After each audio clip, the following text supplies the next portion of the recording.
Okay, सो हम देख रहे थे एलएसए 4 और 5 में। तो जब ये एएसबीआर बनेगा, ये अपना ई बिट ऑन कर देगा। और ई बिट कहाँ पे ऑन करता है? फ्लैग बीट्स में, फ्लैग वाले ऑप्शन में।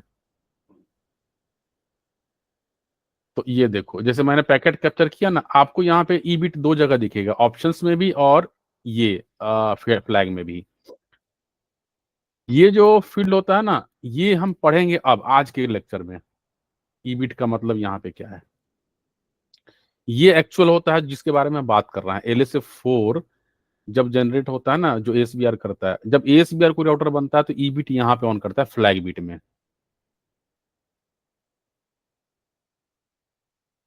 तो ये हमारा एलएसए 4 के बारे में इतनी थ्योरी हमने देख ली। एलएसए, हाँ एलएसए 5।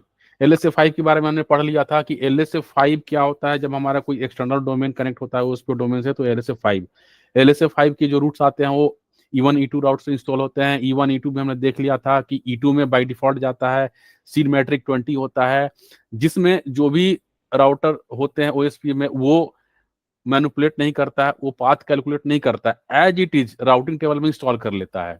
बट जब हम उसको मैट्रिक टाइप 1 देते हैं ना, तब वो क्या करता है, राउटर जिसको वो मिलता है ना एलएसए 5, वो खुद से कैलकुलेट करता है पाथ, और जो कैलकुलेटेड कॉस्ट है उसको इंस्टॉल करता है। और किसी भी राउटर को जो कि इस एरिया में नहीं है, वो कैसे करता है?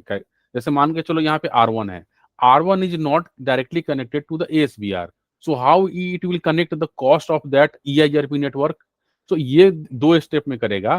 पहला तो ये देखेगा कि हम मेरे से ASBR तक पहुंचने की कॉस्ट क्या है, मेरे से ASBR तक पहुंचने की कॉस्ट क्या है, और ASBR जो मुझे दे रहा है प्रीफिक्स, उसकी कॉस्ट क्या है, वो दोनों को ऐड कर देगा।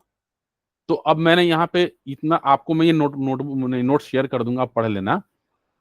बट ये क्या कर रहा है ना, ये कमांड देखो, मैंने चला चला के सब करके रखा हुआ है यहाँ पे कि R1 पे कमांड चला के आप देख सकते हो कि मेरा जो बॉर्डर राउटर कौन है यहाँ पे। ठीक है, उस बॉर्डर राउटर में हमें दो इन्फॉर्मेशन मिल रही है, 8.8 और 5.5।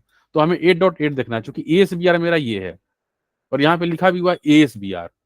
तो क्लियर पता चलेगा कि मेरा ASBR ये है, और उसकी कॉस्ट कितनी है? 30 है। 30 हो गया। अब उसके बाद अब मुझे ये देखना है कि ASBR जो मैं मुझे प्रीफिक्स दे रहा है किसका, जैसे मान के चलो 100 या 101 का, उसकी कॉस्ट क्या है? तो वो हम देख सकते हैं इस वाले कमांड से, सो आईपी ऑफ डेटाबेस और एक्सटर्नल कमांड कीवर्ड दे करके और प्रीफिक्स, उसकी मैट्रिक मुझे कितनी मिल रही है? 20। तो 30 और 20 कितने हो गए? 50। अब हम देख लो, सो आईपी रूट जब हम कमांड चलाएंगे तो मैंने बहुत सारे जो आउटपुट हटा दिए हैं, सिर्फ इसका रखा है। इसमें कितना कॉस्ट हो गया? इसका 50 हो गया। तो ऐसे वो कॉस्ट कैलकुलेट करता है। कोई भी एक्सटर्नल राउटर, एक्सटर्नल मतलब नॉट अदर देन ओएसपीएफ।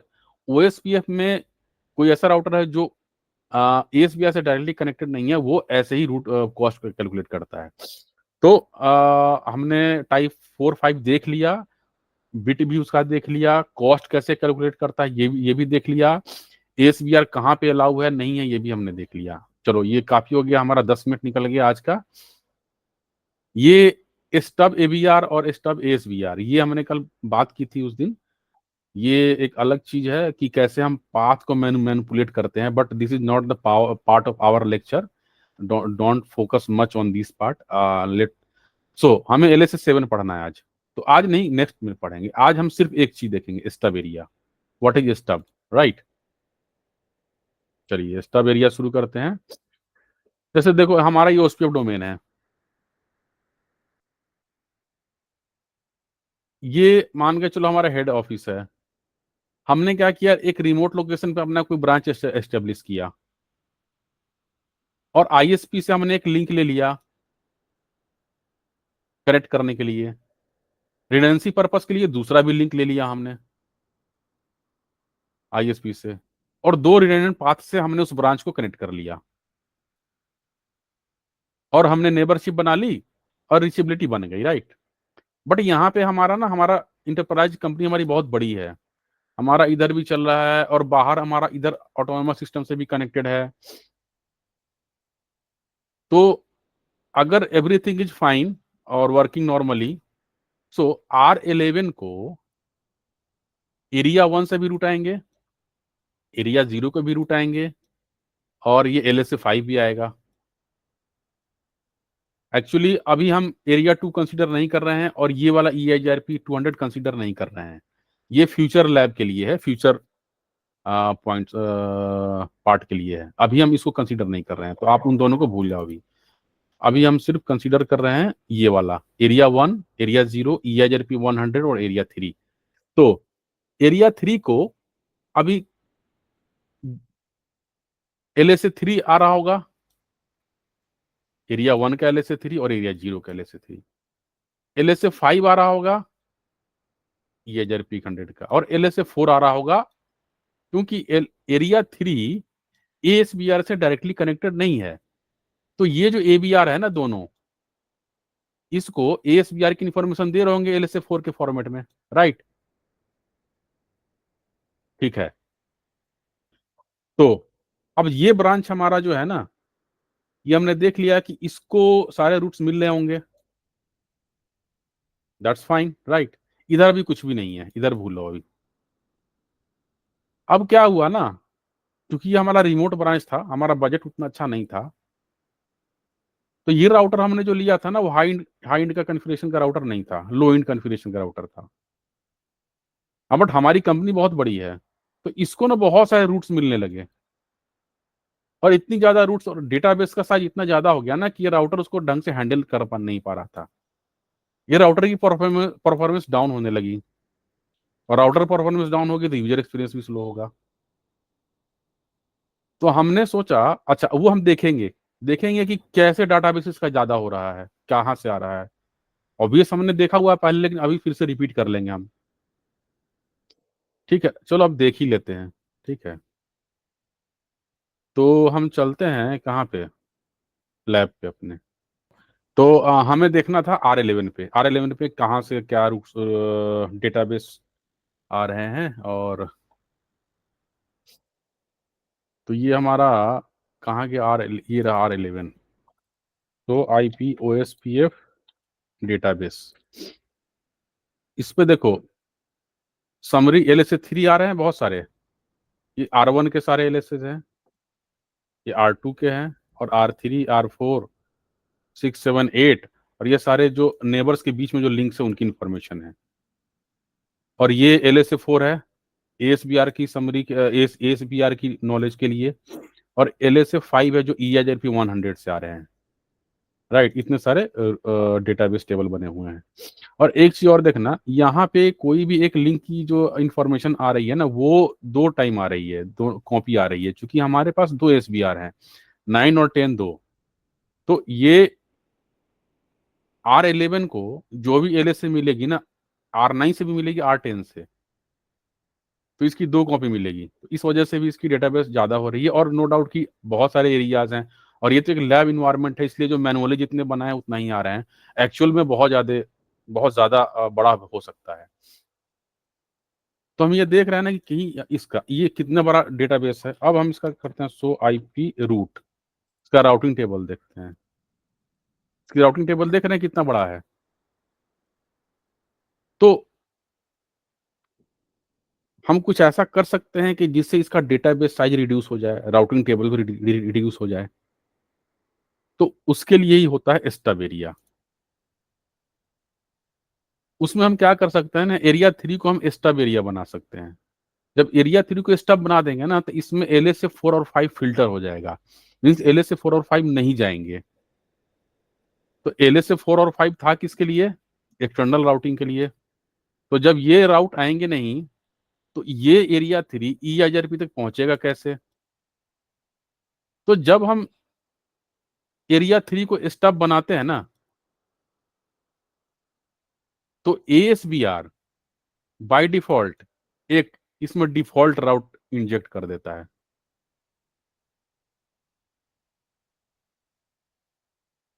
और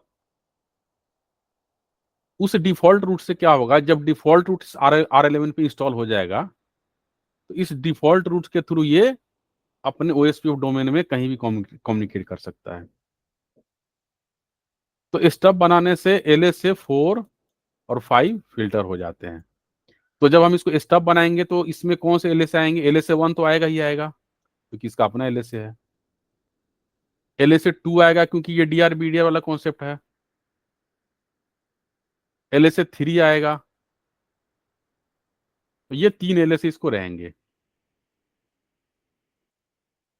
तो अभी हम इसको स्टब बनाते हैं, और स्टब की और चीज देख लेते हैं, स्टब और क्या होता है और कैसे बनाते हैं स्टब। एक्चुअली हम राउटर पे जाकर के इसको बताते हैं, राउटर पे जाकर के कि मेरा एरिया 3 जो है ना वो स्टब है, उसकी एक कमांड होती है। तो आपको याद होगा स्टार्टिंग में जब हम नेबरशिप बन पढ़ रहे थे ना, नेबरशिप की जो क्राइटेरिया पढ़ रहे थे ना, उसमें फ्लैग बिट के बारे में हमने पढ़ा था कि फ्लैग बिट मैच होना चाहिए। थोड़ा सा मैं आपको ले जाऊंगा, उससे अच्छा रहेगा कि आपको एक रिवीजन हो जाएगा कि सही बात है। नेबर, ये आपको याद है ना, स्टब फ्लैग। तो कोई भी दो नेबर है तो उसमें स्टब फ्लैग की जो बिट है वो सेम होनी चाहिए, मैच होनी चाहिए, तभी ये नेबरशिप बनेगी, नहीं तो वो डाउन हो जाएगी। तो जैसे हम जब इस राउटर को स्टब बनाएंगे ना, तो ये अपने स्टब फ्लैग बिट ऑन कर देगा, और ये वही बिट है जो अभी हम बात कर रहे थे। हम चलते हैं LSA 5 पे।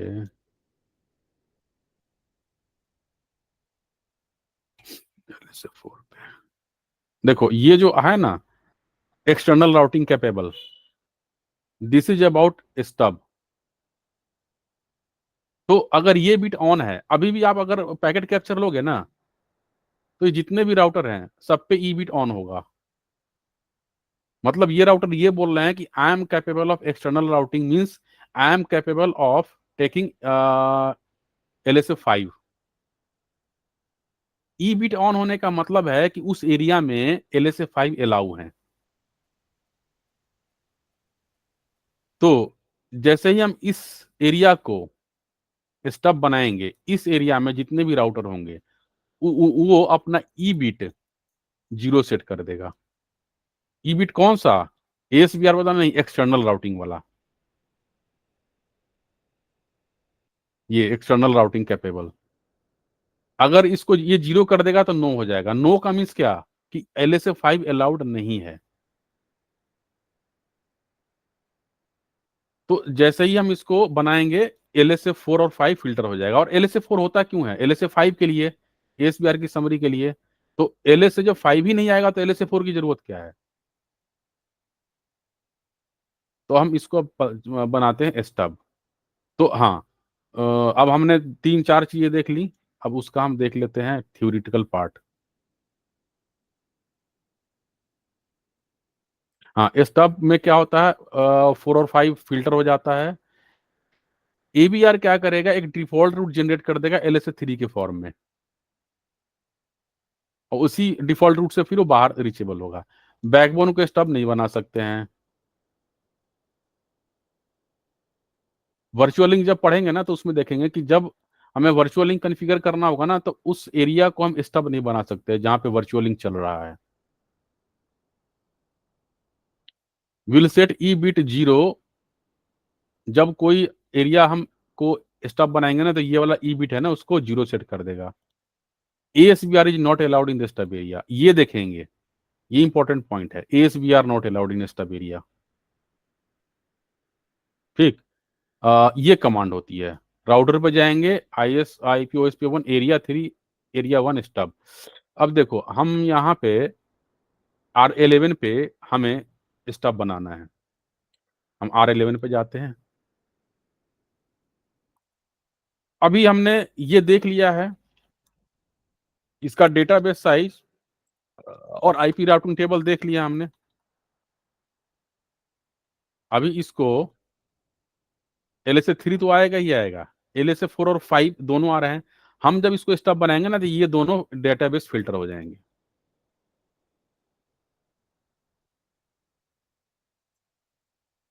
राउटर OSPF1 एरिया 3 स्टब, सिर्फ इतना कमांड देना है। जैसे ही मैं इस पे ये कमांड दूंगा, ये एरिया स्टब बन जाएगा। बट अब देखना है क्या होगा। अब एडजेंसी डाउन हो गई दोनों से, R9 से और R10 से, ये नेबरशिप ही डाउन हो गई। ये वही वाली बात हो गई कि जब इसने स्टब बनाया हमने इसको राउटर को, ये ई बिट ऑन कर दिया इसने। अब जब वो भेजेगा, आई मीन हेलो, उसमें ई बिट ऑफ होगा। अब जब ई बिट ऑफ होगा अ, तो ई बिट मैच नहीं करेगा इनसे, ये नेबरशिप डाउन कर देगा। नेबरशिप की कंडीशन फुलफिल होगी नहीं, राइट। हाँ तो जी। अब नेबरशिप हमारी डाउन हो गई, तो हमें क्या करना होगा ना, R9 और R10 दोनों पे जाके उनको ये बताना पड़ेगा कि हमारा जो ये राउटर है ना स्टब बन गया है। तो इसको भी बताना पड़ेगा कि ये एरिया जो मेरा ना स्टब है। तो हम चलते हैं R9 पे।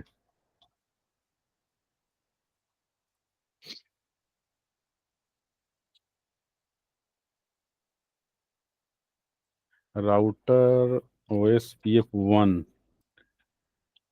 एरिया 3 स्टब, जैसे ये कमांड दूंगा इसकी नेबरशिप अप आ जाएगी।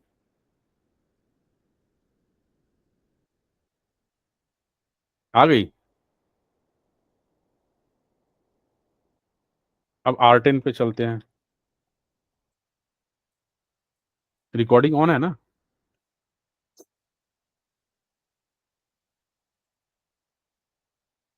ऑन है। ओके।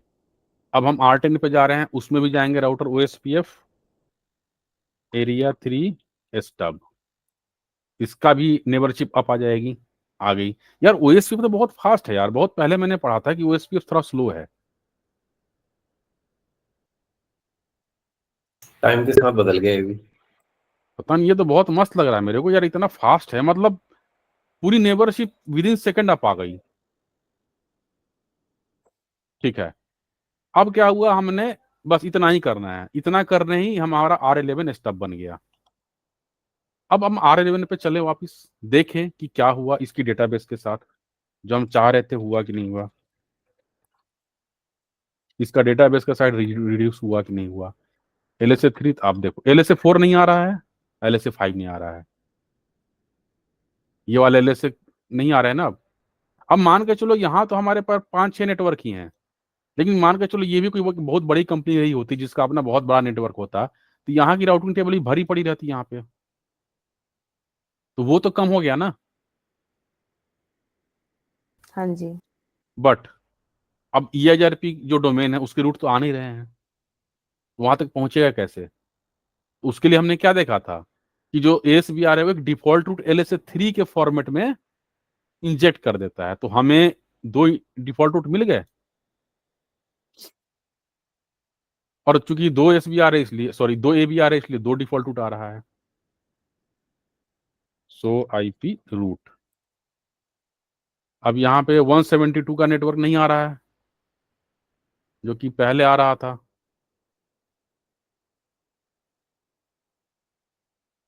ये 172 का नेटवर्क आ रहा था ना E1 से, क्योंकि हमने मैट्रिक टाइप 1 सेट कर रखा है। अब 172 का नेटवर्क आपके राउटिंग टेबल में नहीं दिख रहा होगा कहीं। आपको कहीं दिख रहा है 172 का नेटवर्क? कहीं नहीं दिख रहा है। अब क्या डिफॉल्ट रूट मिला? यस, डिफॉल्ट रूट मिल गया हमें दोनों ABR से। अब EIGRP में जो हमने बना रखा है, सो IP इंटरफेस ब्रीफ, ये जो नेटवर्क हमने बना रखे हैं रीचेबल होने चाहिए R11 से, रीचेबल है, मतलब हमारा डेटाबेस रिड्यूस हो गया और EIGRP से रीचेबल भी है, तो ये अच्छी बात हुई। ठीक है, इतना तो क्लियर है। यहां तक कोई सवाल है अभी तक? नहीं। अभी यार ये लोड बैलेंसिंग कर रहा होगा क्या दोनों होप से? नहीं, देखो दो चीज है यहाँ पे, देखो आप, ये स्टार मार्क, ये चीज क्या है ना, थोड़ा सा और डिटेल में हो जाएगी। होता क्या है ना, ये तो लोड ही हुआ, ठीक है। ये होगा क्या मैं बताता हूँ, ये चीज मैं जानना नहीं चाह रहा था इसमें। आ, हो, अब इसमें ना फॉरवर्डर एड्रेस ये सब जाना पड़ेगा। इसमें होता है क्या ना कि जब 2 एबीआर होंगे ना, तो एक एबीआर ही एज ए एक्टिव काम करेगा और एक फॉरवर्डर एड्रेस उसमें जाएगा। जो एबीआर जो रूट उसमें देगा ना LSA1 का, उसमें एक फॉरवर्डर एड्रेस होके जाएगा कि फॉरवर्डर एड्रेस कौन है। जाएगा दोनों से, ये दोनों से जाएगा, बट पाथ वो यहीं से देगा। मतलब जो भी फॉरवर्डर एड्रेस होगा उससे। और ये डिसाइड कैसे करेगा कौन सा फॉरवर्ड एड्रेस फॉरवर्डर है? एड्रेस ना वो आपस में डिसाइड करेंगे, वो करेंगे राउटर आईडी से। वो मैंने इस थ्योरी में लिखा होगा कहीं आगे। हाँ, वो आगे आएगा, वो भी मैं आपको बता देता हूँ, लेकिन वो हम आगे देख लेते हैं। ठीक है, फिलहाल ये हम देखें कि ये जो स्टार मार्क देखो, यहाँ पे स्टार मार्क है कहीं ना। कैंडिडेट डिफॉल्ट डिफॉल्ट रूट तो है दोनों। स्टार पे कैंडिडेट डिफॉल्ट लिखा है ना ऊपर ये। हम्म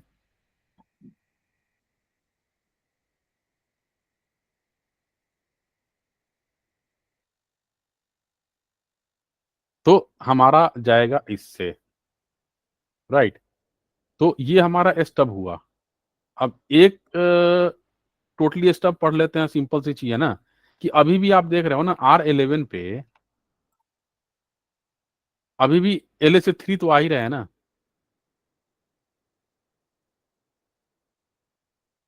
और LSA3 की आप देख रहे हो डेटाबेस कितना ज्यादा है, तो उसके लिए क्या होता है ना, इसको टोटली स्टब भी बना देते हैं।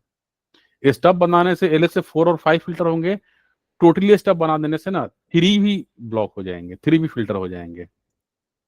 देखो टोटली स्टब एरिया में क्या होता है, 3 4 5 तीनों फिल्टर हो जाएंगे। मैंने इसको OSPF डोमेन के जो रूट आ रहे थे वो भी नहीं आएंगे। अदर अदर ऑटोनोमस सिस्टम के तो ब्लॉक हो ही रहे थे, फिल्टर हो रहे थे, ब्लॉक नहीं कहेंगे उसको, फिल्टर बोलेंगे। बट OSPF डोमेन के भी उसके फिल्टर हो जाएंगे। और ASBR इसमें अलाउड नहीं होता, ये भी हम देखेंगे। और सिंपल कमांड है स्टब के आगे नो समरी एक कमांड चला देनी है, तो एरिया स्टब बन जाएगा। मतलब भाई मेरे को अब समरी भी मत भेजो, स्टब तो मैं हूं ही, अब समरी भी मत, मेरे मतलब LSA3 भी मत भेजो। और ये कमांड मैंने खुद से लिखी हुई है, वो मेरे को समझना है बाद में। जैसे कि हमने जब ये कमांड चलाया था ना, एक R1 पे स्टब बनाया था तो नेबरशिप डाउन हो गई थी, तो दोनों साइड से स्टब हमने बनाया, इधर से भी और इधर से, तब जाके neighbourship up I. But totally stub में ऐसा नहीं होता है, पता नहीं, वो बाद में देखेंगे। ठीक है, चलो तो सिंपल कर लेते हैं। कॉन्फिग टी में अब इसको हम टोटली स्टब बना रहा हूं मैं। Router OSPF1 area. Totally totally stub में कॉन्फ़िगरेशन हमको AVR पे भी डालना पड़ेगा। हाँ, दोनों साइड से।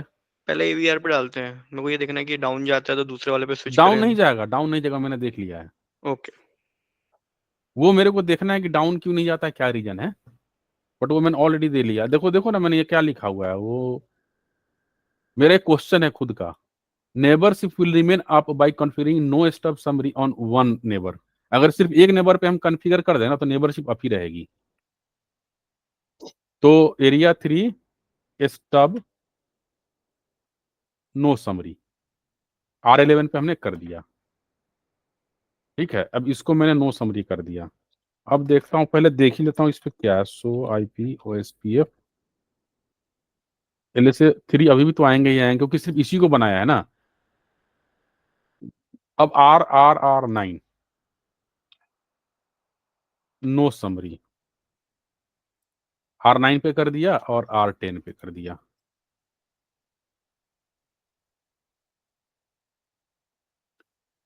Router OSPF1 area 3 stub no summary कर दिया। अब R11 पे चलते हैं। सो IP, अब इसका डेटाबेस देखते हैं। सो IP OSPF डेटाबेस गया, LSA3 गया, सिर्फ क्या रह गया, डिफॉल्ट।